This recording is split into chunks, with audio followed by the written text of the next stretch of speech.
म आज तपाईलाई यो कागती कसरी छेकबाड गर्ने, यसो काटछाट कसरी गर्ने म तपाईलाई यो देखाउन गइरहेको छु। यो कागती तपाईको सानै तलैबाट तपाईको यिनीहरू हाँगाहरू चाहिँ पलाएको कारणले यो चाहिँ अलि बढ्न सकेन, यसले फलहरू दिन सकेन। किनभने तपाईको तलैबाट यो हाँगाहरू आयो भने चाहिँ तपाईको भिटामिनहरू तिनीहरूले लिइदिन्छ र माथि बढ्न सक्दैन। यो देख्दा हेर्नु न, यो लगाएको 2 वर्ष 1.5 वर्ष जति भइसक्यो, अहिलेसम्म माथि फस्टाउन सकेको छैन।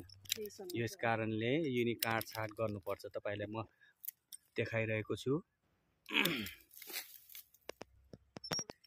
यो हेर्नुस्, तपाईले देख्नुहुन्छ एकदमै यो हेर्नु न, हाँगा कसरी यो एकदमै फालेको छ यो।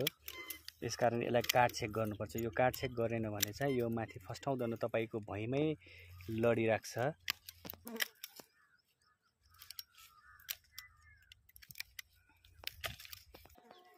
त्यहीसँगको यो लगाएको हेर्नुस्, यो यति ठुलो भइसक्यो, यति राम्रो फस्टाउँदै गएको छ, त्यही चाहिँ गएको छैन। किनभने त्यसलाई काटछेक गर्नुपर्छ। यसलाई पनि अलिकति काटछेक पर्ने भएको छ र यो धेरै नै फस्टाएको छ, राम्रो छ। यसमा फलहरू पनि लागेका छन्।